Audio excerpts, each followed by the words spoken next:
안녕하세요. 옛 이야기입니다. 옛 이야기의 사연을 여러분들에게 읽어드릴 DJ 유진입니다. 구독과 좋아요는 채널 운영에 큰 힘이 됩니다. 꼭 부탁드리며 저는 여러분들의 댓글도 모두 읽고 있으니 댓글도 많은 참여 부탁드립니다. 그럼 오늘의 사연 바로 시작할게요. 사연 남녀 구독자님들 안녕하세요. 저는 인천에 사는 30대 여자입니다. 직장이 서울이라서 긴 시간 동안 사연을 들으면서 퇴근을 하는데 이렇게 제가 사연을 쓰게 될 줄은 몰랐네요. 이번에 제가 겪은 최악의 결혼 상대에 대해서 이야기하려고 글을 쓰게 되었습니다. 솔직히 이제까지는 일에 대한 욕심이 많아서 결혼에 대해 심각하게 생각해 본 적은 없었죠. 제 주변에서는 하나 둘 결혼을 하면서 조급함 같은 게 저에게도 찾아왔습니다. 하지만 막상 자신이 없었어요. 왜냐하면 저는 제 주변 친구들에게 쓰레기 컬렉터라는 별명이 있을 정도로 사람 보는 눈이 없습니다. 쓰레기 컬렉터란 쓰레기 수집가라는 뜻이죠. 즉, 연애를 할 때마다 대한민국의 괜찮은 남자들 중에서 어떻게 저런 놈을 골라 주워왔을까 싶은 남자들만 만났다는 겁니다. 보통은 나쁜 남자를 떠올릴 텐데요. 소위 여자들이 말하는 나쁜 남자란 얼굴값을 하는 바람둥이를 말하는 거겠죠. 하지만 저는 안타깝게도 얼굴도 보지 않습니다. 그냥 나쁜 놈, 못난 놈에 가까운 남자들을 만났죠. 이유가 뭘까? 저도 생각을 해보지 않은 건 아닙니다. 제 이상형은 그냥 착한 남자였거든요. 조건도 몸매도 얼굴도 보지 않았는데 오히려 조건을 꼼꼼하게 따지는 친구가 더 좋은 사람을 만나는 건 지금도 미스테리입니다. 그 사람을 만나기 전까지 연애는 총 3번이었어요. 많다면 많고 적다면 적은 정도의 연애를 했죠. 첫 번째 연애는, 첫 번째 수집한 쓰레기는 제 나이 24살이었습니다. 남들에 비해 좀 늦은 편이긴 하죠. 하지만 그 전에는 남자에게 관심 자체를 느끼지 못했어요. 그때도 그저 친구들이 모두 남자친구를 만들길래 저 역시도 너무 늦었다라는 생각에 시도하게 된 것이었습니다. 때마침 고백을 받았고 상대는 1살 위의 오빠였죠. 굉장히 잘생긴 편에 유머러스한 사람이었어요. 심지어 저를 배려하고 어른스러웠죠. 얼굴 안 본다며 하시는 분들이 있을 것 같지만 이 사람으로 인해서 이상형이 바뀌게 된 것이라는 걸 알고 넘어가시면 될 듯해요. 어쨌든 그런 점에 이끌려서 만나게 되었고 초반에는 굉장히 잘 만났다는 생각이 들 정도로 저를 아껴주었습니다. 하지만 그 사람의 양면 중에 단면이었을 뿐 가까워지면 가까워질수록 본래의 모습이 뭔지 의심이 될 정도였어요. 시작은 이랬습니다. 함께 자동차를 타고 가고 있었는데 앞차가 갑자기 멈추는 바람에 급하게 브레이크를 밟게 되었죠. 몸이 갑자기 앞으로 쏠렸지만 차량이 부딪히거나 하지는 않았습니다. 남자친구도 저도 순간 놀라기는 했지만 큰 이상은 없었죠. 거기다가 앞차는 미안하다는 표시로 비상 깜빡이를 켰다가 끄기를 반복하더군요. 그래서 저는 와, 진짜 놀랐다, 그치? 하고 웃으면서 다행이라고 반응 속도가 빨랐다며 칭찬했죠. 그런데 오빠의 표정은 굳다 못해서 완전히 찌그러져 있었습니다. 그러고는 신호가 바뀌자마자 속력을 미친 듯이 높여 그 차를 따라잡으려고 하더군요. 전 너무 놀라서 어버버 하면서 조수석 위에 있는 손잡이를 꽉 잡고 그만하라면서 애원했습니다. 하지만 남자친구의 눈은 이미 이성을 잃어버린 것처럼 번득이고 있었어요. 입에서는 들어보지 못한 욕설이 쏟아져 나왔고 그 차를 완전히 따라잡은 뒤에 브레이크를 꽉 밟았죠. 전 몸이 앞으로 쏠리면서 비명을 질렀습니다. 하지만 남자친구는 그런 저는 보이지도 않는지 차 문을 열고 뒤에 같이 멈춘 차를 향해 달려갔어요. 그리고는 나오라고 소리를 꽥꽥 질렀고 안에 있는 운전자는 벌벌 떨면서 나오지 않으려고 했죠. 사태가 심각해지는 것 같아서 저도 차에서 내려 남자친구를 말리러 갔습니다. 오빠, 제발 그만해. 이 정도면 됐잖아, 어? 이거 놔. 미안하다고 사과를 받아야겠어. 정말 이럴 거야? 나 진짜 무서워. 그럼 병신처럼 굴까? 이걸 그냥 넘어가라고? 제발. 제발 날 봐서라도 그만해, 어? 저는 화가 난 남자친구의 등을 쓸고 팔을 잡아당겨 차로 이끌었죠. 알았어. 알았다고. 간다고. 저는 두근거리는 심장을 부여잡고 오빠와 함께 차를 향해 천천히 걸어갔습니다. 그런데 순식간에 제 손을 뿌리치고 다시 그쪽으로 달려갔고 백미러를 발로 차더군요. 차 안에서는 비명소리가 들렸죠. 그리고 몇 분 지나지 않아서 경찰이 도착했습니다. 전 순간 너무 놀라서 어쩔 줄 몰랐는데 남자친구는 웃음을 흘리고 있더군요. 마치 별거 아닌 일로 경찰까지 출동했냐는 듯이 짝다리를 하고는 한 손에는 담배까지 물고 있었습니다. 그걸 보고 알게 되었죠. 그 남자가 굉장히 허세에 찌들어 있다는 걸 말이죠. 이날 엄청 심하게 싸웠어요. 하지만 이 일로 헤어지진 않았습니다. 단순히 욱하는 감정에 저지른 실수였다. 내가 다칠 뻔한 게 화가 나서 그랬다는 말에 그냥 넘어갔죠. 아주 가끔씩 그런 모습이 있었지만 최대한 자중하려고 했기에 저도 더는 뭐라고 하진 않았습니다. 그렇게 2개월 정도가 지나 비가 엄청 오는 어느 날이었죠. 그날 저희는 친구 커플과 함께 자취방에서 취업 스터디를 하다가 짜장면을 배달시켰습니다. 배달은 40분 내외에 온다고 했고 저희는 면접 준비를 하면서 즐겁게 기다렸죠. 그런데 1시간이 지나도 소식이 없었어요. 전화를 해볼까 하는 생각이 들 무렵에 초인종 소리가 들렸습니다. 제가 계산을 하려고 문을 열었을 때 배달원분의 상태가 좋지 않다는 걸 알았어요. 우비를 입고 계셨는데 여기저기 찢어져 있었고 목장갑에서는 피가 흐르고 있었습니다. 어머, 피... 괜찮으세요? 배달원은 굉장히 미안해하며 많이 늦었죠? 오다가 사고가 났어요. 음식이 많이 식었으니까 돈은 받지 않을게요. 라고 정중하게 말하고는 죄송하다고 거듭 사과를 하셨죠. 아니에요. 전 식은 것도 좋아해요. 돈은 받으세요. 저는 돈을 꺼내서 배달원에게 건넸고 배달원은 계속 고개를 저었습니다. 친구 커플도 무슨 일인지 상황을 보려고 나왔고 거절하는 배달원에게 괜찮다고 받으라고 하며 작게 실랑이를 했죠. 그런데 제 뒤에 서 있던 남자친구가 제 손목을 잡고 돈을 가로챘습니다. 다시 가져와. 미쳤어? 그게 무슨 말이야? 이따위로 된 걸 판다고? 공짜로 줘도 안 먹어. 우리가 거진 줄 알아? 당장 가져가서 새로 가져오라고. 죄송합니다. 기다리셨을까봐 일단 가져온 건데 그런 뜻은 아니었습니다. 죄송합니다. 이렇게 짓거릴 시간에 가져오라고. 배달이나 하는 주제에. 친구 커플도 남자친구의 어깨를 잡고 그러지 말라고 말렸어요. 하지만 오히려 보는 시선과 만류가 있자 더욱더 날뛰기 시작했습니다. 욕설이 튀어나왔고 배달원에게 무릎까지 꿇으라고 소리치는 걸 보고 간신히 잡고 있던 이성의 끈이 끊어졌죠. 전 남자친구의 뺨을 휘갈겼습니다. 그리고 헤어지자고 통보했죠. 그때 남자친구는 아차 싶었는지 제게 잘못했다고 했지만 이미 제 마음은 완전히 돌아섰습니다. 전 배달원에게 죄송하다고 허리를 숙여 사과하고 돈을 쥐어드리고 세탁비까지 드렸죠. 빗길에 배달을 시킨 저희 탓도 있다면서 거듭 사과했습니다. 그리고 저는 남자친구를 저희 집에서 내쫓았어요. 가지고 왔던 우산을 들려주지 않은 건 작은 복수였습니다. 어디 한번 비 쫄딱 맞고 집에 가라 이런 마음이었어요. 그 뒤로부터 제 이상형은 무조건 착한 남자가 되었습니다.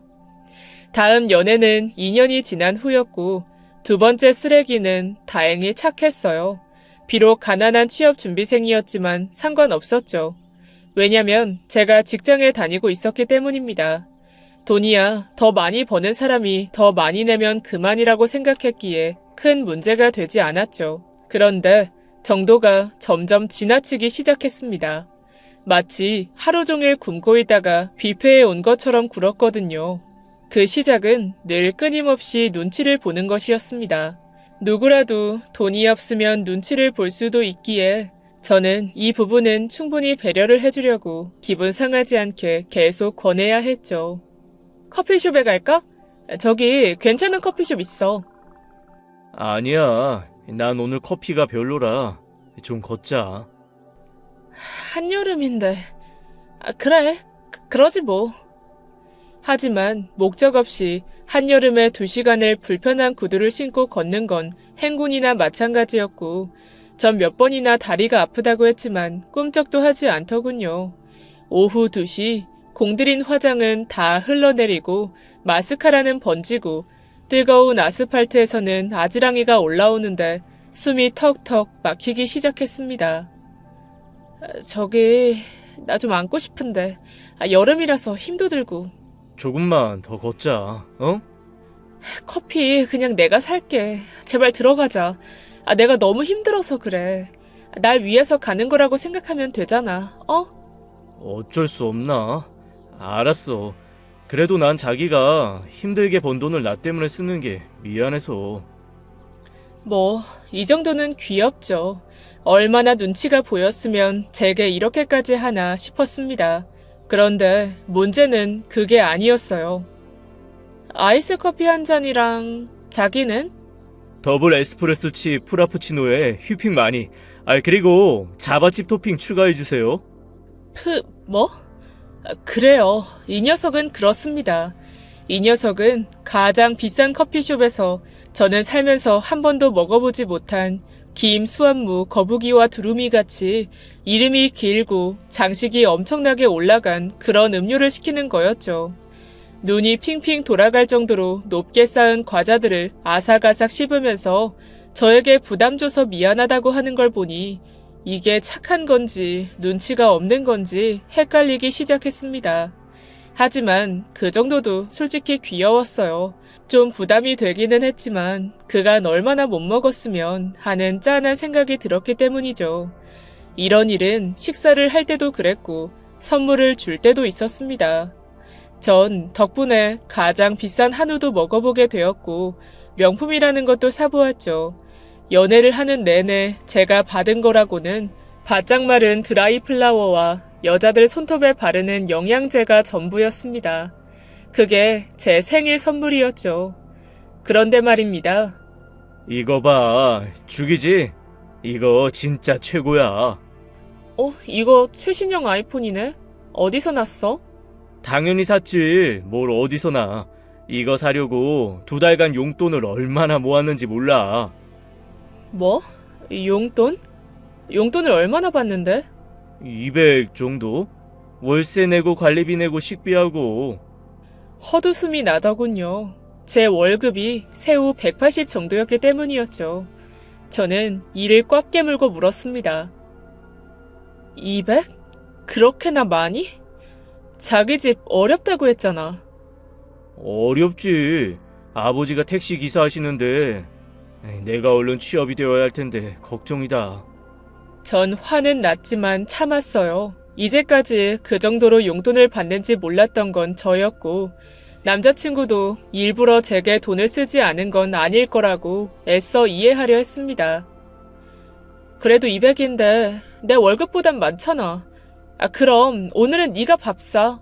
나 맛있는 거 사주라. 어쩌지? 나 차비만 가지고 왔는데. 또? 왜 매번 나 만날 때마다 차비만 들고 와? 그야, 자긴 돈 벌잖아. 난 부모님이 준 용돈이고 용돈으로 연애를 하면 부모님한테 미안하잖아. 안 그래? 이때 전 이미 너덜너덜해진 이성의 끈을 놓았죠. 야, 용돈으로 연애하는 건 미안하고 최신형 휴대폰 사는 건 괜찮니? 너 저번에는 게임 전용 노트북도 샀지? 그건 취업 준비용이라고 치고 넘어갔다. 근데 뭐? 내 돈으로는 괜찮다고? 기가 막혀 진짜. 넌 다음 생에 꼭 모기로 태어나라. 내가 불로 태워서 죽여버릴 거니까. 이 등골만 빨아먹는 기생충아. 아, 님은 갔습니다. 제 두 번째 쓰레기를 그렇게 훨훨 태워 보냈어요. 2년쯤 뒤에는 다니고 있던 회사도 그만뒀습니다. 그리고 자기 개발에 열중하기 시작했어요. 각종 자격증을 따면서 좀 더 좋은 조건의 회사에 취업을 하려고 했죠. 그렇게 1년 정도가 흘렀을 때 세 번째 쓰레기를 만나게 되었습니다. 집 근처 헬스장에서 운동을 하다가 만나게 되었죠. 상대가 제게 먼저 말을 걸었어요. 솔직히 당황스러울 정도로 너무 어려 보였는데 실제로도 4살이나 연하였습니다. 순하고 착했고 무엇보다 저와 대화가 잘 통했어요. 하지만 외모는 앞선 연애에 비해서는 아주 많이 떨어지는 편이었습니다. 친구들이 다 말릴 정도였죠. 제 키가 165입니다. 근데 그 녀석은 160이었죠. 비율도 좋지 않아서 머리가 굉장히 컸고 어깨는 정말 좁았습니다. 바로 그 좁은 어깨를 넓게 키우기 위해서 헬스장에 등록했다고 하더군요. 집안도 좋은 편은 아니었고 비록 아르바이트를 하고 있었지만 상관없었습니다. 이유는? 누나, 이건 내가 살게. 나 월급 탔거든. 딱 이 말 한마디로 전 남자친구보다는 나은 사람이라고 판단했거든요. 그래서 연하임에도 불구하고 저는 고백을 받아들였습니다. 덕분에 연하를 만나는 것에 최대의 장점을 알게 되었어요. 좋은 습관을 제가 만들 수 있다는 점이랄까? 늘 앞선 연애에서는 제가 상대를 맞춰줬다면 이번 연애는 제가 조각을 만들어서 딱 맞게 끼울 수가 있었죠. 힘들긴 했지만 생각보다 많은 부분을 변화시키는 게 가능하긴 했어요. 이를테면 사과하는 것. 저는 싸움을 좋아하지 않습니다. 보통 연애에서는 사소한 것으로 많이 싸움이 나고 그것으로 화해하는 시간이 길다고 들었어요. 예를 들면 싸움이 나면 남자는 미안해 하고 말하죠. 그럼 뭐가 미안한데? 하면서 시작도 끝도 없는 도돌이표가 되잖아요. 그런데 저는 그런 걸 싫어합니다. 네가 말을 함부로 한 게 내가 화가 난 이유야. 그니까 이 부분은 고쳐줄래? 미안해. 그렇게 안 할게. 그래, 알았어. 이 정도가 제 싸움의 시작과 끝이라고 해도 무방하죠. 언성을 높이는 것 자체가 싫어서 저는 싸움을 되도록 대화로 빨리 풀어내고 끝내려고 합니다. 이건 저희 부모님의 영향이 크죠. 두 분은 살아오면서 한 번도 언성을 높여 싸우는 걸 본 적이 없어요. 일찍 돌아가신 저희 아버지는 어린 저에게 늘 이야기하셨습니다. 평생을 살아오면서 깨달은 진리가 부부 행복의 비결이라고. 남자들은 여자한테 이길 수 없다는 거 바로 그거야. 유일하게 이길 수 있는 건 먼저 태어나는 거고 그건 불변의 법칙이지. 그러니까 절대로 이기려고 들지 말고 최대한 빨리 항복을 해야 해. 그리고 또 하나는 어머니가 가르쳐줬어요. 인간관계나 부부 사이의 시작은 애정이어도 그걸 쭉 지속하기 위해서는 인정이 필요하다고 말입니다. 왜 어른이 되면서 고집이 강해지고 사과나 인정을 하는 걸 자존심 상한다고 하잖아요. 그런데 그게 가족들에게는 더 심해진다는 거였죠. 실제로도 그냥 대충 넘기고 밥 먹어라 하면서 푸는 어른들이 굉장히 많습니다. 어머니는 그런 부분을 굉장히 싫어하셨어요. 내가 어릴 때도 난 그게 정말 웃긴 거야. 자기 어린애들한테는 얼른 사과하라고, 당장 화해하라고 윽박을 지르면서 말이지. 정작 본인들의 실수는 인정도 사과도 하지 않잖아. 그니까 너도 그런 어른이 되지 않으려고 노력하렴.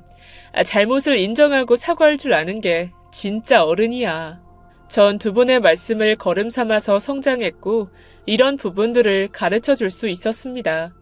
덕분에 저희는 흔한 말다툼 없이 잘 지낼 수 있었죠. 그런데 문제는 있었어요. 제가 어떻게 할 수 없는 영역이었죠. 키에 대한 자격지심과 콤플렉스였습니다. 앞선 문제들보다는 별거 아닌 것 같지만 의외로 까다롭고 해결하기 힘든 문제였어요. 수술로 해결되는 것도 아니고 제가 아무리 괜찮다고 해도 본인이 받아들이는 것부터 불가능했기 때문이었죠. 오늘 어디가? 구두 신었네. 친구 결혼식이라서. 아이, 꼭 그렇게 입어야 해? 선보러 가? 아니, 치마를 입어서 그렇지. 겨우 2.5cm야. 항상 그런 식이지.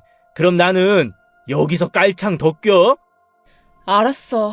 그냥 운동화 신을게. 물론 이해를 못하는 건 아니었습니다. 제가 훨씬 키가 크기도 했고 다리도 긴 편이라서 작은 굽이라고 해도 키 차이가 엄청나 보였거든요. 아무래도 제 엉덩이 위치가 본인의 허리 쪽에 있으니 뒷모습을 보면 조금 웃기게 보이기도 했죠. 그래도 전 최대한 맞춰주려고 했어요. 바지를 사도 최대한 내려 입고 티는 항상 엄청 큰 사이즈로 사서 입었습니다. 그러면 엉덩이 위치가 확 티가 나지 않았기 때문이죠. 하지만 그런 노력에도 불구하고 남자친구는 점점 삐뚤어졌습니다. 심지어 본인의 친구들이 저를 모델 같다고 했을 때는 거의 화를 냈죠. 모델은 얼어 죽을. 그냥 말라 비틀어진 거지. 그리고 저거 다 화장 기술이야. 옷 좀 잘 입고. 그러면 누구나 저 정도 하는 거지. 아니냐? 야, 그냥 장난으로 친구가 말한 건데 나도 아닌 거 알거든? 그렇게 정색하니까 더 민망하잖아. 아닌데. 아이, 장난으로 말한 거 아니에요, 누나. 정말요? 고마워요. 어색한 분위기에서 술자리가 끝나고 저는 조용히 남자친구를 불러서 왜 그랬는지 물었습니다. 미안해. 안 그럴게. 대체 왜 그렇게 행동한 거야? 내가 물었잖아. 그니까 잘못했다고 사과했잖아. 받아줘야지. 기가 차더군요. 남자친구는 제가 이야기해준 걸 악용하고 있었습니다. 뭘 잘못해도 그냥 사과하면 사과를 받아준다고 생각하고 있었죠. 그래서 일단 지르고 그 다음에 사과하는 방법을 쓰려고 한 것이었습니다. 널 어쩌면 좋니? 나도 짜증나. 왜 맨날 누나만 아까워? 그거야 그냥 하는 말이지. 치켜 세워준 거잖아. 그니까 왜 난 그런 소리를 못 듣는데. 누나 친구들은 왜 그런 소리를 안 하는데. 내가 키가 작아서? 돈도 별로 못 벌어서?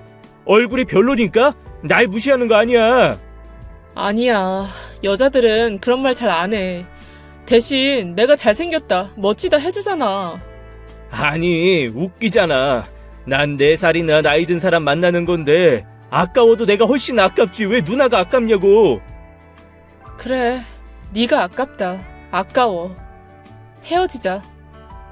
그렇게 저는 2개월 만에 3번째 쓰레기를 분리수거했죠.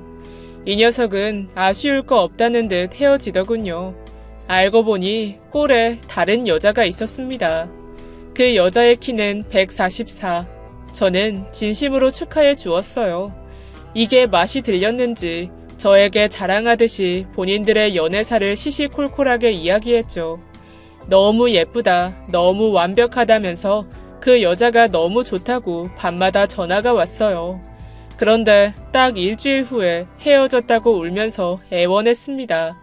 다시 돌아와 달라고 했죠. 전 딱 한마디를 했습니다.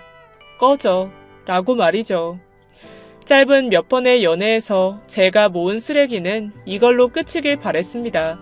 그리고 연애할 마음도 없어졌죠. 전 그 분노를 연료 삼아서 결국 알아주는 회사에 입사하게 되었어요.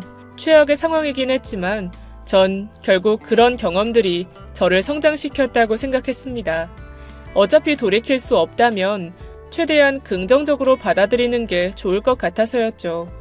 재활용 불가 쓰레기들은 모았지만 대신 목에는 노력의 결실인 사원증이 걸려 있었습니다.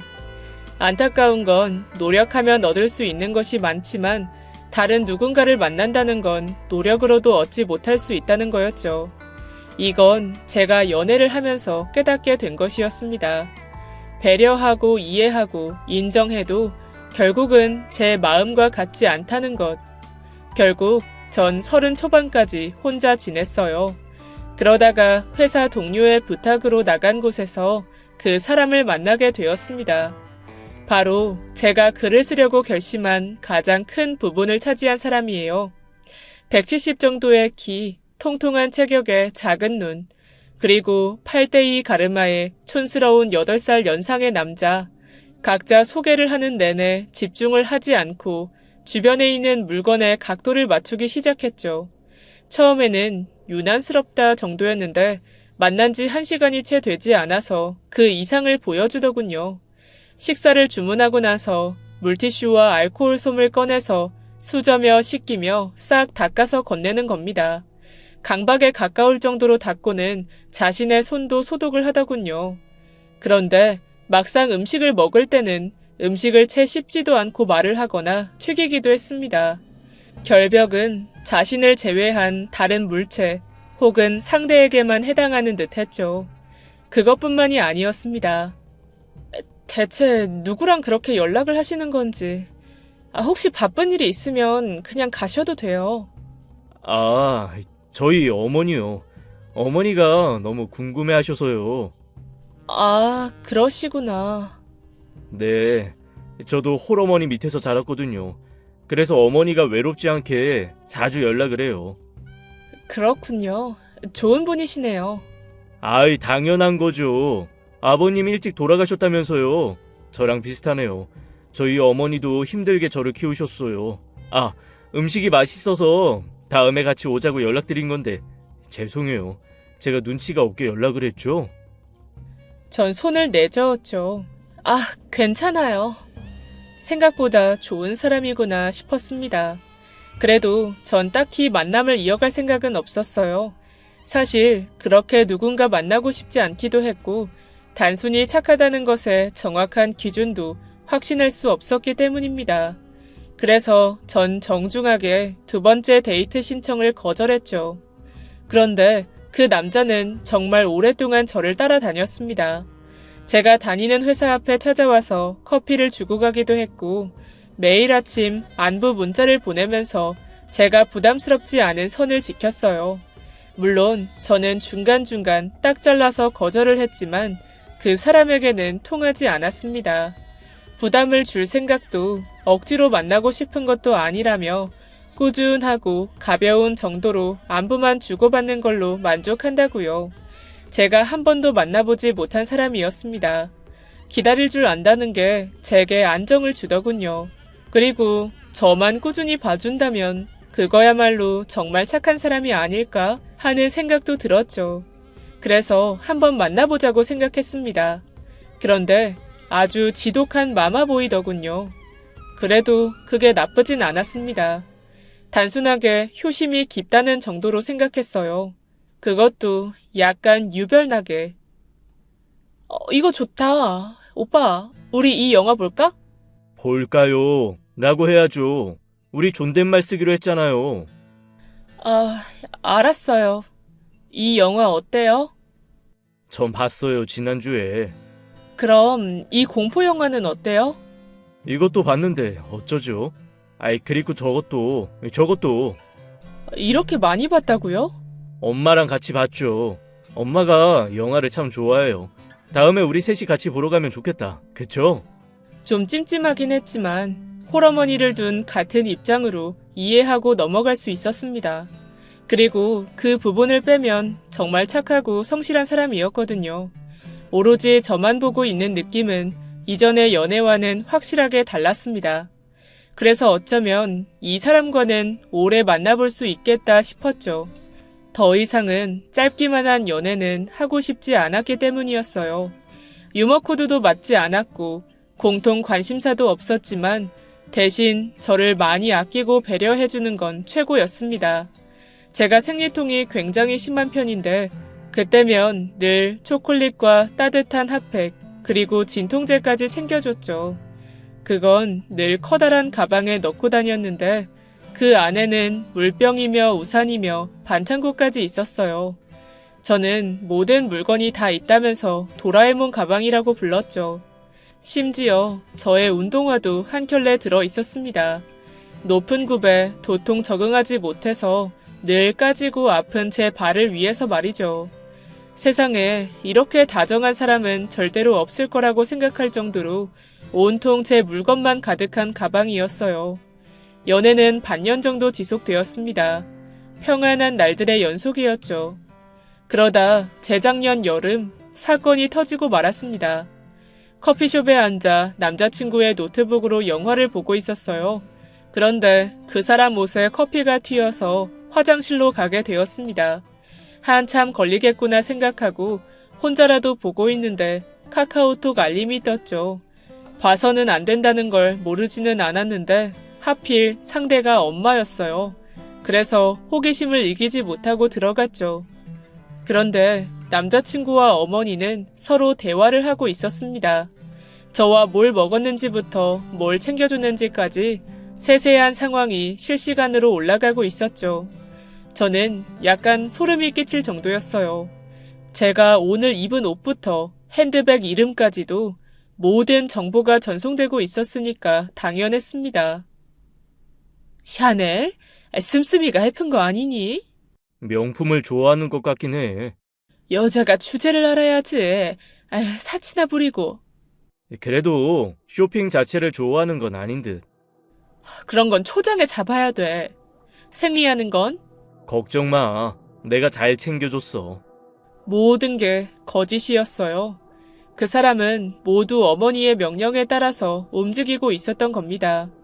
그래서 전 화장실에서 돌아온 그 사람의 눈앞에 이 내용을 보여줬죠. 그랬더니 처음에는 화를 내더군요. 자신의 사생활을 함부로 봤다는 이유였습니다. 사생활? 제 사생활을 보고하는 건 괜찮고요. 그건 미안해요. 제가 연애 경험이 없어서 그랬어요. 혹시나 저를 싫어할까봐 그랬다고요. 정말이에요. 그리고 엄마는 엄마가 저렇게 말을 한 것도 이유가 있어요. 드러나 봅시다. 그 이유가 뭔지. 그 사람은 머뭇거리다가 품에서 낡은 반지 케이스를 꺼내서 제게 내밀더군요. 안에는 굉장히 오래된 은색 비슷한 반지가 들어 있었습니다. 저는 눈썹을 치켜 올리며 이게 뭐냐고 물었죠. 제 차가운 표정에 충격을 받은 듯이 눈물을 뚝뚝 흘리더군요. 저희 할머니의 할머니가 엄마한테 물려주신 반지인데 결혼하고 싶은 사람이 생기면 가지고 다니라고 하셨어요. 그 사람의 눈물은 진심으로 느껴졌습니다. 뭔가 잘못됐다는 걸 알았지만 모든 게 완벽할 수는 없다는 걸 이제는 알고 있었거든요. 그 결혼을 승낙했어요. 저는 아무리 맞지 않아도 서로 조금씩 양보하면 된다고 생각했습니다. 맞춰가다 보면 저희 부모님처럼 그렇게 살 수 있지 않을까 하는 그런 생각이 들었죠. 저는 저희 어머니께 말씀드렸고 그 사람도 그렇게 결혼 진행을 알렸습니다. 운이 따라줬는지 제가 아파트 청약에 당첨됐는데 입주 날짜까지 결혼식과 비슷하게 맞춰져서 너무나 순조롭게 시작하게 되었죠. 애초에 당첨 사실도 몰랐던 그 사람도 뛸 듯이 좋아했고 저 역시도 마찬가지였습니다.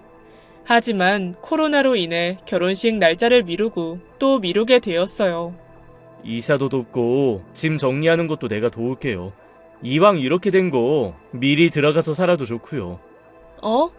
갑자기요? 실은 결혼 후에 내 방을 꾸미고 싶었거든요. 시간 들여서 천천히 하면 좋잖아요. 그렇죠? 그야 그렇죠. 근데 아직 제 짐도 못 풀었는데요. 제가 다 정리해 둘게요. 제가 또 정리는 잘하잖아요. 전 고맙다고 하고 짐 정리를 맡겼습니다.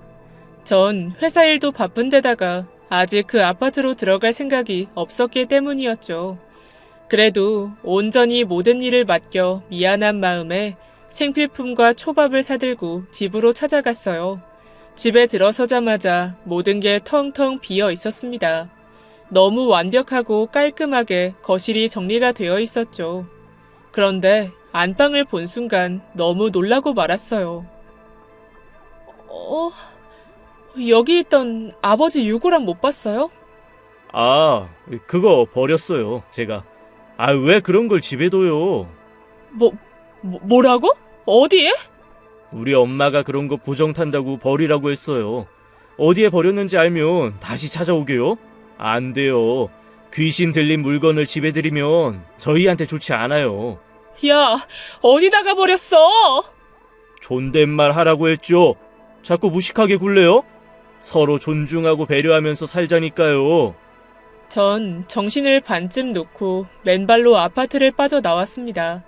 그리고 쓰레기통을 계속 뒤지기 시작했죠.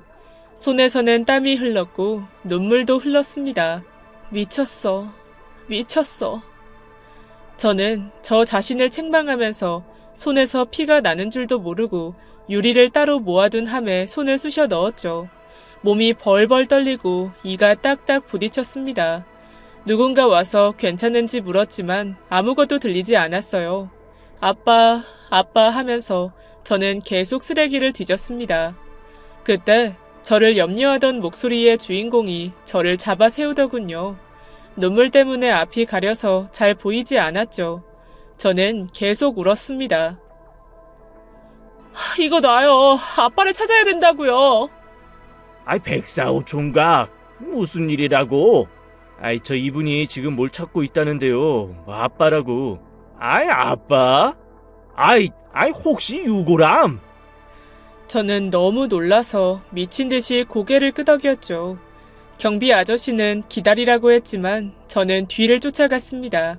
그런데 다리에 힘이 풀려서 처음 본 남자가 저를 부축해 주었죠. 다행히 경비 아저씨의 손에 들린 건 저희 아버지께 맞았습니다. 혹시 몰라서 자신이 보관하고 있었다고 하더군요. 먼저 거듭 감사를 표했습니다.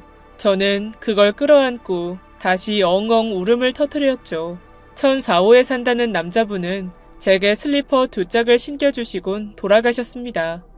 한참을 앉아있다가 정신을 차렸고 저는 그 유골함을 경비 아저씨께 맡아달라고 부탁했어요. 그와 동시에 복수를 다짐했죠. 저는 월차를 쓰고 아침에 남자친구의 짐을 모두 싸서 착불로 보냈습니다.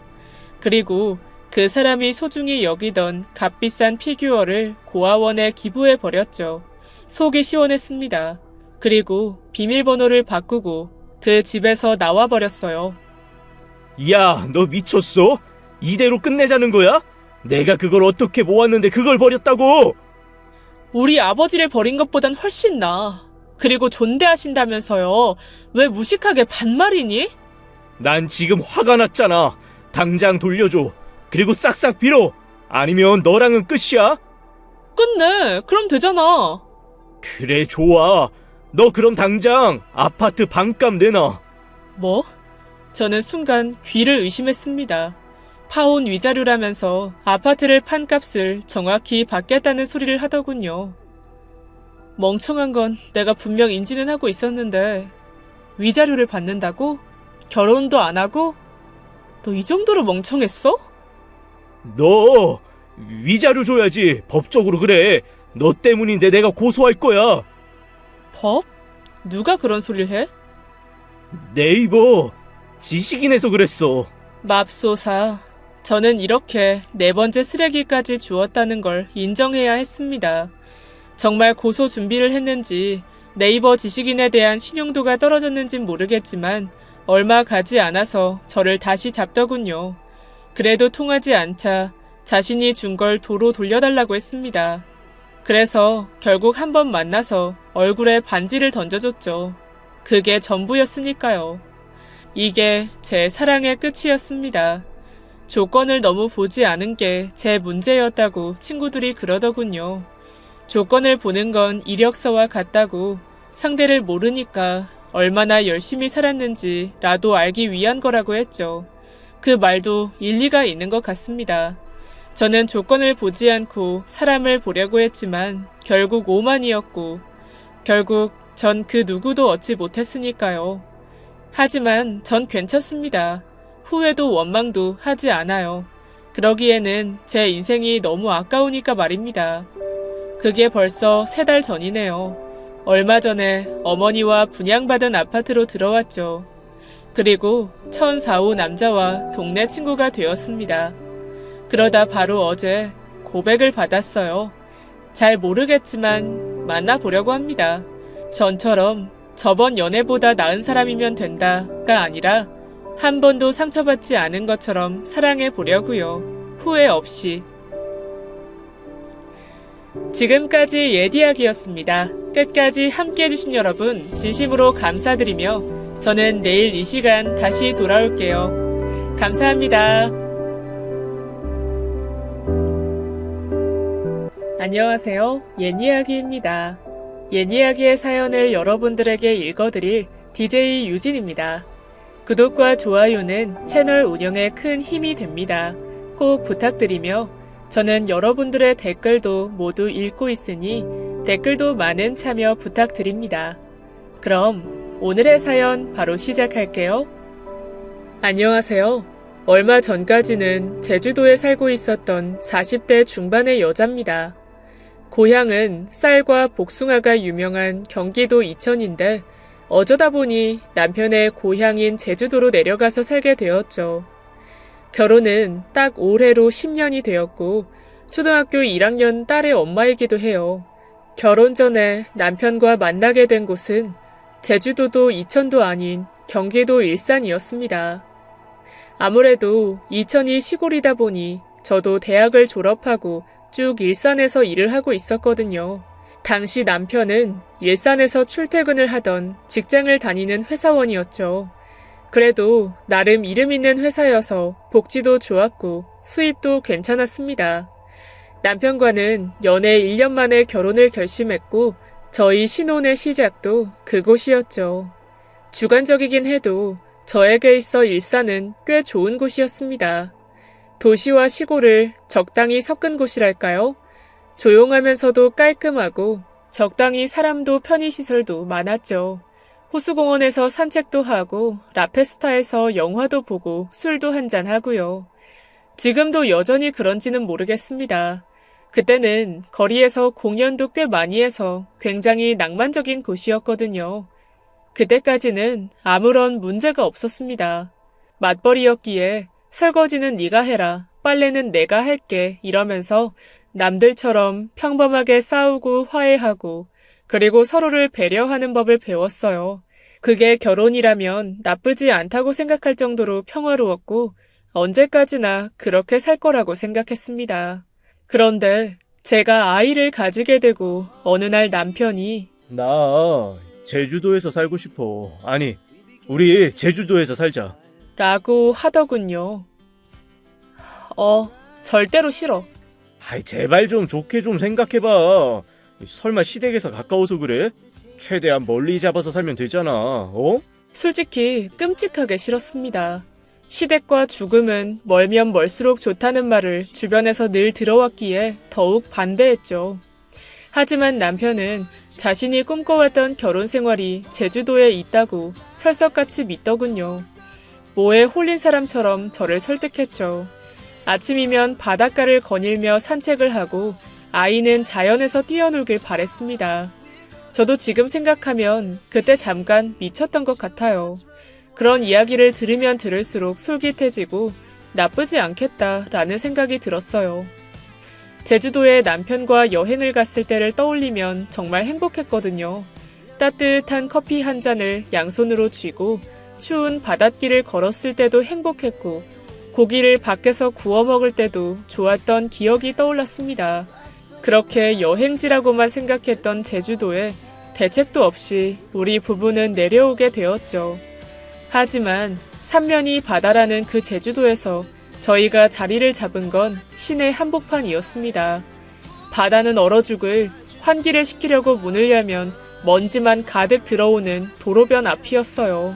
버스가 빵빵 소리를 내며 정신없이 달리는 게 보였고 밤이면 미친 듯 질주하는 오토바이 소음이 들리는 곳. 자연에서 뛰어놀 수 있다던 저의 집 주변은 술집과 당구장, 커피숍만 즐비했죠. 참담하더군요. 이게 현실이구나 싶었습니다. 오히려 일산에서 살았을 때는 공원이라도 있어서 숲 비슷한 그런 느낌이라도 있었지만 이곳은 전혀 아니었죠. 제가 제주도의 현실을 인지하고 있을 때 반대로 남편은 대책 없이 좋아했습니다. 고향으로 돌아오니 물을 만난 물고기처럼 돌아다녔어요. 고등학교 동창을 만나고 모임을 만들고 낚시를 다니고 난리도 그런 난리가 없었습니다. 하지만 이런 부분은 충분히 이해해요. 제 고향도 이천이었기에 늘 일을 하기 위해서 떨어져 있어야 했으니까 말입니다. 그래서 저는 긍정적으로 상황을 받아들이려고 했어요. 이왕 이곳에 온 거 잘 살아보자 라는 마음을 먹게 되었죠. 그래, 바다가 아니면 어때? 자주 놀러가면 그뿐이지. 하지만 문제가 터진 건 제주도에 저희 부부가 자리를 잡고부터였습니다. 뭐? 친구들이 온다고? 집들이 겸 친구들이 오고 싶어 해. 나도 보고 싶고 온 김에 여행도 좀 하고. 이렇게 먼데? 굳이 여길 오겠다고? 휴가를 받아서? 내가 그 전에 직장에서 일을 잘했잖아. 며칠만, 응? 나 잘 살고 있다는 것도 보여주면 좋잖아, 어? 3일이나? 뭐 그래, 그러자. 3명이라고? 역시 우리 마누라가 최고라니까. 나 정말 복 받았다. 친구들이 우리 자기를 보면 부러워 죽을 거야. 됐거든요. 알았다고 해. 방 치워 놓을게.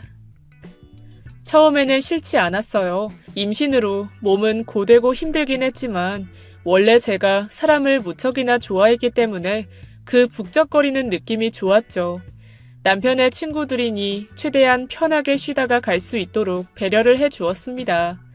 이불도 깨끗하게 빨아서 준비하고 음식에도 굉장히 신경 썼죠. 친구들도 만족했고 남편도 굉장히 고마워했고요. 그런데 문제는 이게 한 번으로 끝나지 않았다는 겁니다. 휴가철이 되니 그때 왔던 친구들이 아예 부부 동반으로 오기 시작했죠. 한 번이 두 번이 되고 두 번이 세 번이 되었습니다. 그러니 점점 뻔뻔해지더군요. 호의가 계속되면 권리인 줄 안다더니 딱 그랬습니다. 양사님, 이거 제주산 갈치 맞아요? 그게 사실은 제주산은 아닌데. 내가 그럴 줄 알았다니까. 아이 비려. 중국산인가? 왜 이런 걸 샀어? 제주도에 왔는데 제주산을 샀어야지.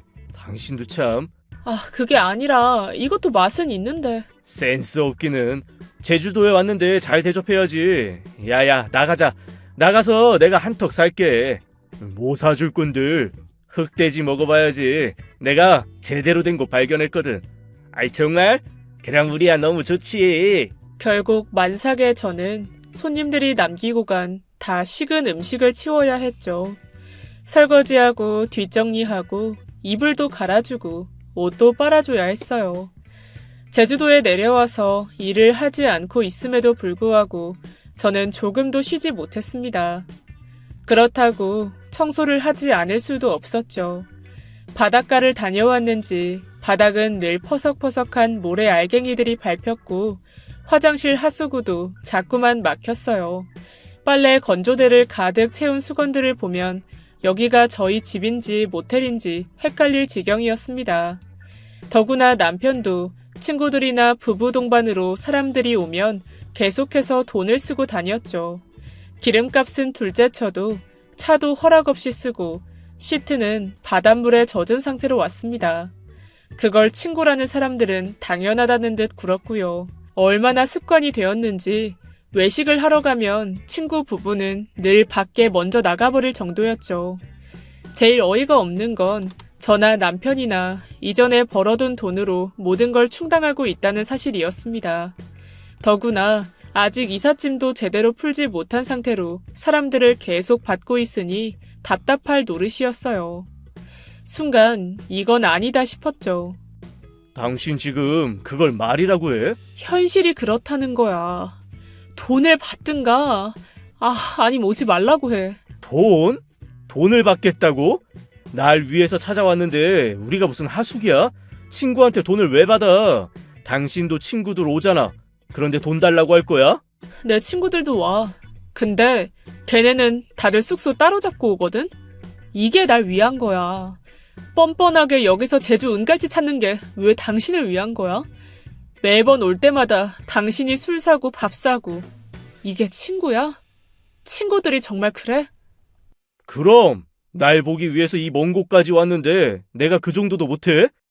내가 한 번 가지고 그래? 이게 몇 번이야? 휴가철마다 지금 오고 있잖아. 그거 몇 번이나 된다고 그래. 더구나 당신이 매번 사주는 걸 당연하게 생각하잖아. 그게 정상이야? 아이, 그럼 일부러 온 사람한테 돈을 내게 하는 게 맞다고 생각해? 누가 보면 우리가 와달라고 사정이라도 한 줄 알겠다. 당신 정말 실망이다. 이거 날 무시하는 거야. 남편이 친구들한테 잘 사는 거 보여주겠다는데 꼭 그렇게까지 치사하게 굴어야겠어? 배려 못해? 내 배를 봐. 나 임산부야. 당신은 그럼 나를 배려하는 거야? 저는 결국 이겼죠. 가끔씩 남편의 친구들이 놀러 오겠다고 할 때마다 저는 뻔뻔하게 나갔습니다. 돈 얼마 주실 건지, 뭐 사올 건지 하나하나 따져 물었죠. 그랬더니 점점 연락이 뜸해지더라고요. 역시 남편을 보고 싶은 게 아니라 공짜 숙소, 공짜 가이드가 필요했구나 싶었습니다. 비록 제 몸은 편해졌지만 마음은 가시방석이었죠.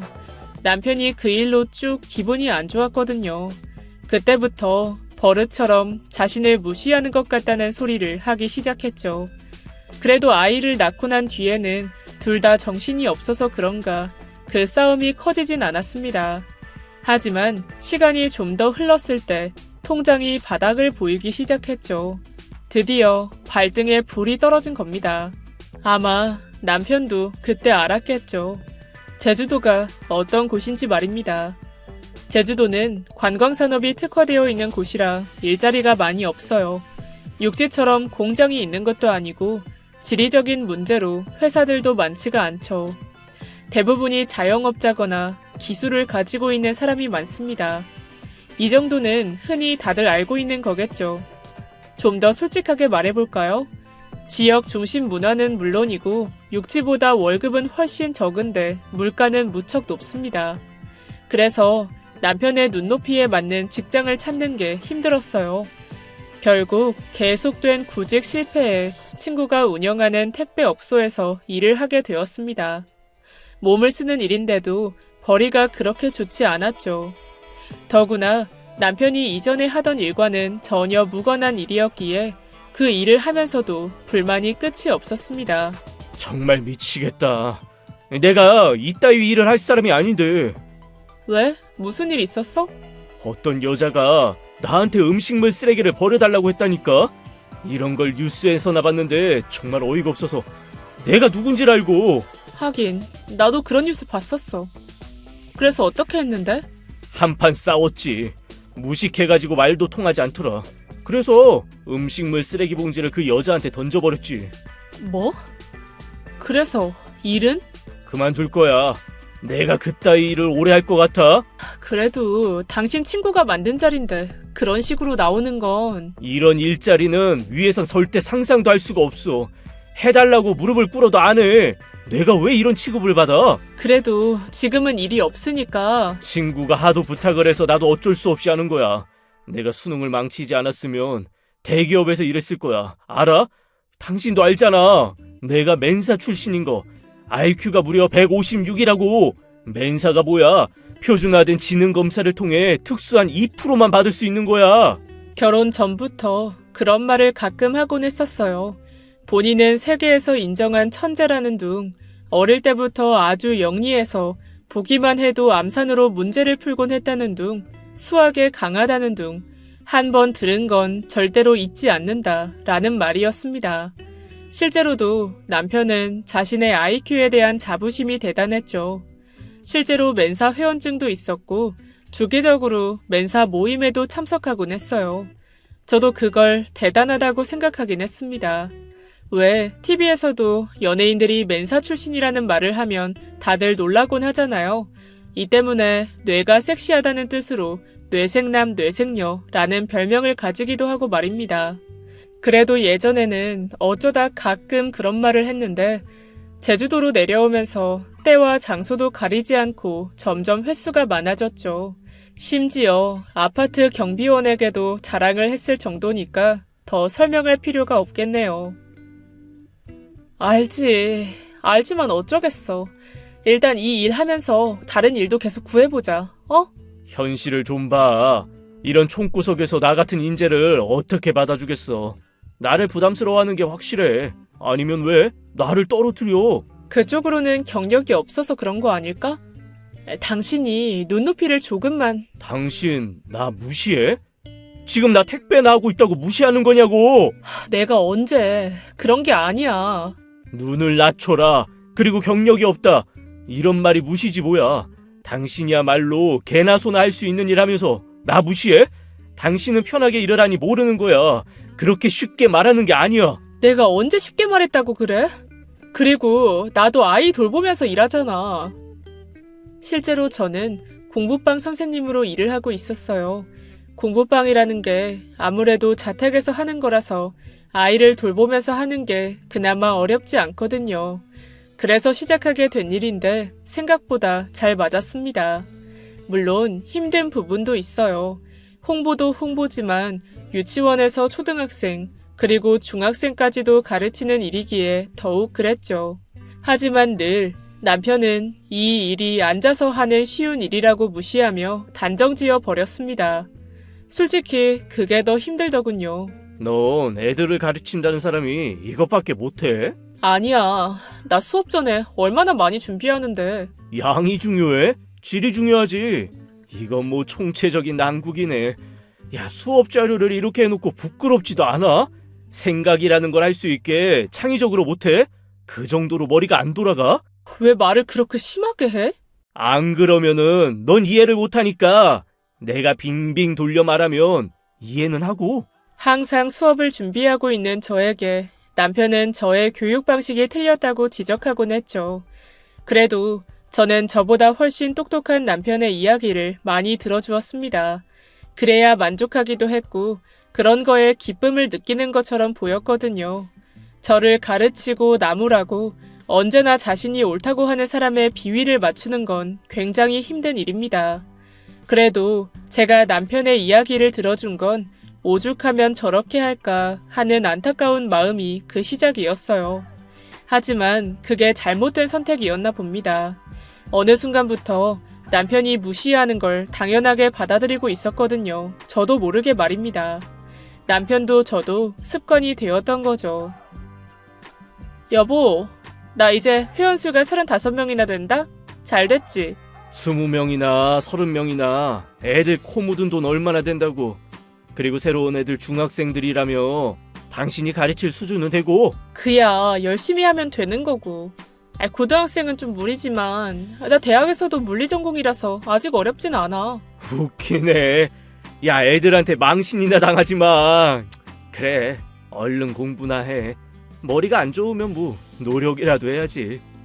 시간이 흐르고 저는 생각보다 괜찮은 수익을 내고 있었습니다. 학부모들 사이에서도 평판이 좋았고 제가 따로 홍보를 하지 않아도 입소문을 타고 회원수는 계속 늘어만 갔죠. 누군가를 가르치는 일은 해본 적도 없었는데 아이들의 문제점을 파악하고 성적을 올리는데 의외로 재능이 있다는 걸 알게 되기도 했습니다. 자신감이 생기니 점점 가르치는 것도 잘하게 되었죠. 심지어 아이들도 굉장히 저를 잘 따라주었습니다. 일이 재밌더군요. 처음에는 집에서 시작했는데 회원이 너무 많아지자 빌라 하나를 임대해서 확장을 해야 됐죠. 반면에 남편은 여전히 그렇지 못했어요. 택배 일을 그만뒀다가 갑자기 다시 시작하기를 반복했고 다른 일자리도 몇 번 들어갔지만 쉽게 적응을 하지 못했습니다. 어느덧 남편이 버는 수익과 제 수익은 2배가 차이가 날 정도였죠. 이런 이유 때문인지는 정확히 모르겠습니다. 남편은 어느 날부터는 저는 물론이고 어느덧 6살이 된 저희 딸까지 무시하기 시작했어요. 머리도 유전인 거 알아? 아무리 생각해도 날 닮지는 않았어. 애가 부모 중에 한쪽만 닮는다고 가정하면 애가 이 모양인 건 다 당신 탓이야. 겨우 6살인데 무슨 머리가 좋고 말고야. 말이 너무 심하잖아. 아직 애기인데. 그때 아이는 한참을 그림책을 넘기면서 중얼거리고 있었죠. 앞뒤가 잘 맞지는 않았지만 제가 읽어준 책을 비슷하게나마 흉내내고 있었습니다. 그런데 남편은 이를 보고 혀를 끌끌 차며 내가 이때는 벌써 숫자 읽고 쓰고 다 했어.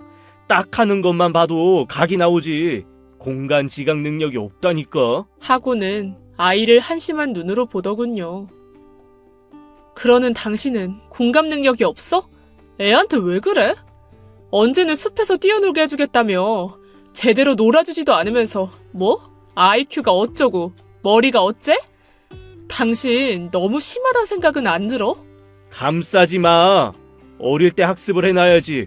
아니면 결국 당신처럼밖에 더 살겠어?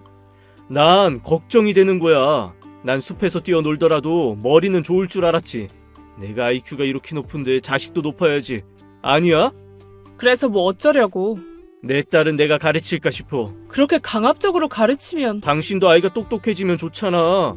계속 내가 엄마 닮았다고 하면 좋겠어?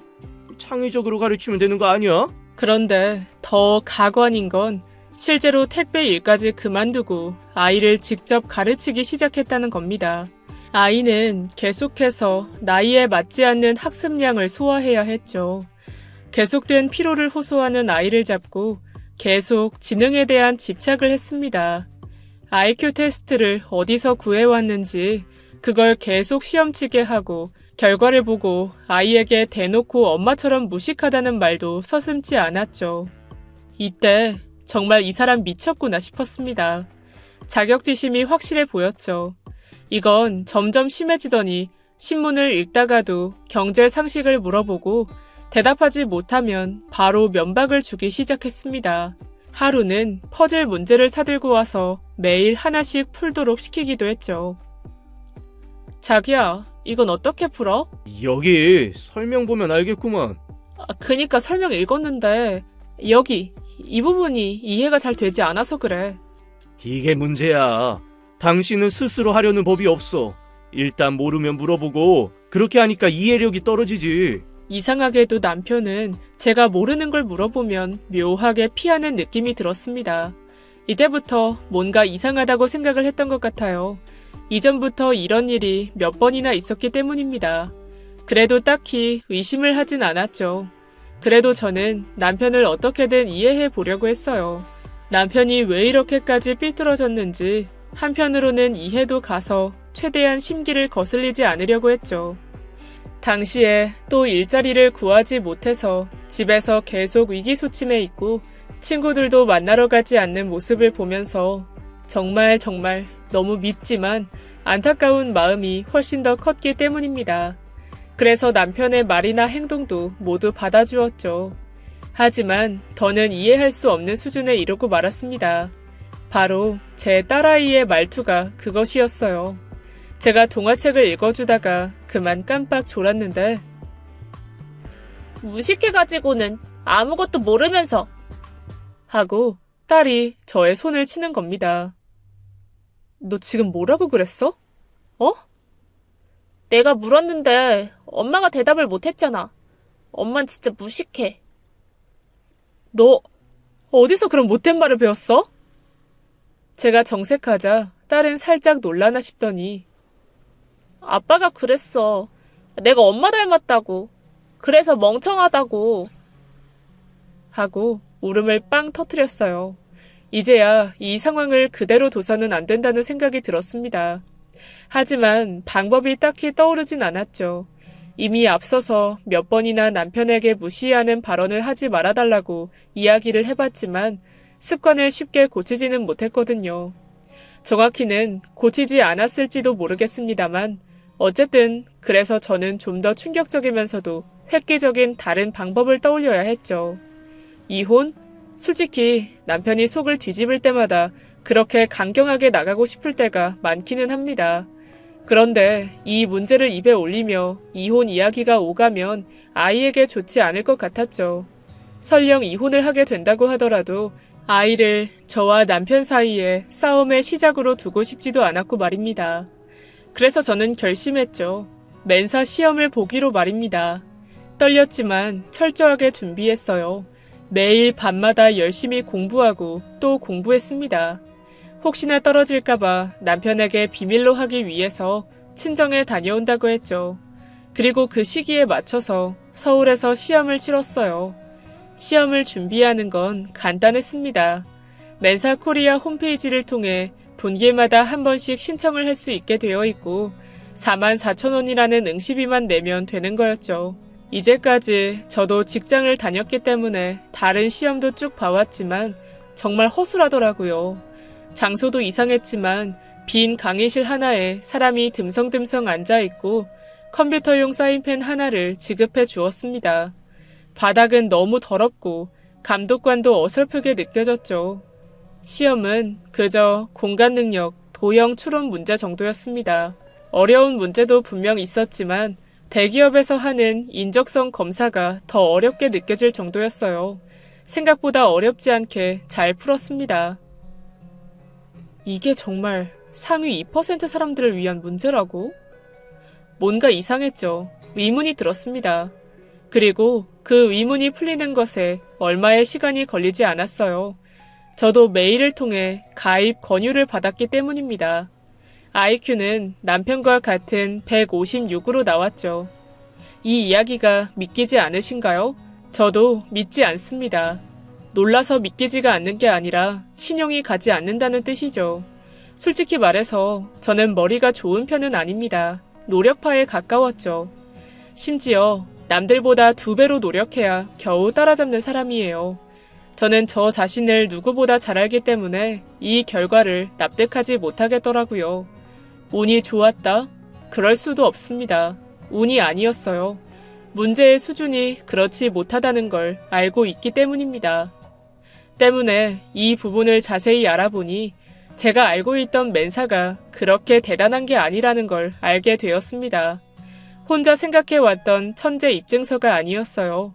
대부분은 저와 같이 모르시는 분들이 많았겠지만 이미 젊은 친구들은 맨사 회원은 높은 합격률을 가진, 즉 돈만 주면 딸 수 있는 자격증의 하나로 인식하고 있었습니다. 실제로 저도 가입 권유를 받으며 입회비는 2만원, 한 달 5만원, 평생 회원 100만원이라는 가격도 알게 되었죠. 아, 그냥 장사였구나 하는 생각에 어이가 없어서 웃음이 났어요. 저는 자격증을 발급받았고 이제까지 남편이 그렇게나 자랑하던 맨사 회원이 되었습니다. 저는 그걸 발급받자마자 주머니에 계속 가지고 있었죠. 그리고 어느 날과 마찬가지로 내가 당신 일 처리할 때 그런 식으로 하지 말라고 했지. 이게 뭐야? 또 예전이랑 문제가 같잖아. 응용 몰라, 응용? 하면서 시비를 걸더군요. 내가 뭘 잘못했는데? 중학생들 가르치면서 부끄럽지도 않냐? 상식이 없잖아, 기본 상식. 말해봐. 제대로 말해야 내가 알지. 뭐가 기본이 없는데? 신문도 안 읽고 더 배우려는 의지도 없고 왜 이렇게 사람이 우물한 개구리처럼 살아? 그러는 당신은 우물 밖에서 살아? 지금 당신 나 무시하는 거야? 내가 택배 일 한다고? 택배 일도 하지 않잖아. 매일 뻑하면 그만두고 고객한테 물을 뿌리질 않나, 화를 내질 않나, 참을 줄도 모르고 책임감도 없고 그러면서 뭘 잘했다고. 그게 무시야. 당신이 지금 이야기하는 게 전부 무시라고. 그럼 나한테 당신이 짓거리는 건 무시가 아니야? 무식하다, 근본 없다, 배운 거 없다, 머리가 나쁘다. 난 이런 말 매일 듣고 사는데 당신은 듣기가 싫어? 남편은 코웃음을 쳤습니다. 사실을 이야기한 거잖아. 난 IQ가 156이야. 그리고 상위 2% 안에 드는 천재라고. 당신 같은 일반적인 사람을 보면 당연히 답답하지. 아니겠냐? 매번 반복해서 문제나 내고 있고 이래서 애들 성적이 올라? 올라. 내가 성적 올린 건 사실이야. 그러니까 회원수가 많지. 정확한 이유를 좀 말해줄까? 너한테 애를 맡기는 여자들도 똑같이 무식해서 그런 거야. 그래서 뭘 배우는 게 없으니. 그러는 당신은 뭐가 그렇게 똑똑한데? 아니 난 세계에서 공신력 있게 검증했잖아. 맨사. 저는 주머니에 가지고 있던 자격증을 남편놈 얼굴에 던지며 개나 소나 하는 맨사 회원? 나도 회원이다. 하고 소리쳤어요. 남편은 이해할 수 없다는 표정으로 저를 빤히 보다가 결국 자격증을 주워서 보았습니다. 그리고 입이 반쯤 벌어진 상태로 앞뒤를 체크하더라고요. IQ 156. 그게 뭐라고 울컥 화가 치밀어 올랐습니다. 아무리 자신이 일도 상황도 받아들이지 못했다고 해도 남편이 한 짓은 옳지 못한 일이었어요. 그것도 가장 가까운 사람에게 상처를 주다니. 이게 진짜야? 그래, 증명서도 있어. 왜? 보여줘? 못 믿겠니? 이 별것도 아닌 시험 가지고 뭐? 2%? 웃긴다 진짜. 운 좋았나 보네, 참나. 운? 그래. 당신은 운이 좋은지 아닌지 어디 한번 보자. 저는 멈추지 않았죠. 미리 뽑아둔 중학교 수학 문제를 남편에게 던져주었습니다. 이거 풀어. 중학교 3학년 문제야. 뭐? 야, 내가 이런 유치한 걸 왜 풀어? 풀어보라고. 당신도 운이 아니라는 걸 증명해보라고. 남편은 끙끙거리면서 풀다가 한 10분 정도 흘렀을까 피곤한 표정으로 펜을 내려놓더군요. 왜 안 풀어? 몰라? 모르겠어? 어렵니? 까먹어서 그래. 공식만 보면. 한 번 본 건 안 까먹으신다면서요. 천재라면서. 이런 사람이 날 그렇게 무시했어? 나를? 공식을 보면 뭘 알기나 하고? 저는 아주 빠른 속도로 수학 문제를 풀어 나갔습니다. 그리고 몇 분 만에 문제를 풀어서 남편의 코앞에 던졌죠. 동시에 눈물이 흘렀습니다. 전 쓱 하고 눈물을 닦고서는 독하게 마음먹었죠. 저는 그냥 잘 살아보려고 노력한 것이었어요. 남편이 선택해서 이 낯선 땅에 오게 되었지만 그래도 살아보겠다고 했습니다. 그런데 그런 저를 남편은 무시하고 밟으며 자신의 자존감을 세우려고 했죠. 이건 순전히. 더 핑계 댈 게 있어? 왜? 당신 친구들한테 전화해서 나도 멘사 회원이 됐다고 말해볼까? 부부 멘사? 그래야지 인정을 할래? 아니면 다시 시험 칠까? 멘사 회원이 얼마나 따기 쉬웠는지 떠들어봐. 말은 하지 말아줘, 친구들한테는. 남편의 입술이 실룩거렸습니다. 그리고는 내가 미안해. 정말 미안해. 내가 미쳤나봐. 하고 고개를 숙이더군요. 남편은 자신의 이야기를 들려주었습니다. 배달 일을 하면서 계속 무시를 당해서 힘들었다고 했죠. 막상 일을 그만두고 나니 저에게 눈치가 보였고 친구들도 자신을 더 이상 써주기 싫다고 했다면서요. 스스로가 초라하고 무력하게 느껴졌다고 했죠. 자신이 태어난 고향 제주도에서 새로운 출발을 하려고 했는데 뜻대로 되지 않아서 스트레스를 받아왔다고 했습니다. 그런데 그런 자신과는 달리 이전보다 훨씬 멋있게 사는 제가 부럽기도 하고 밉기도 했다고 해요.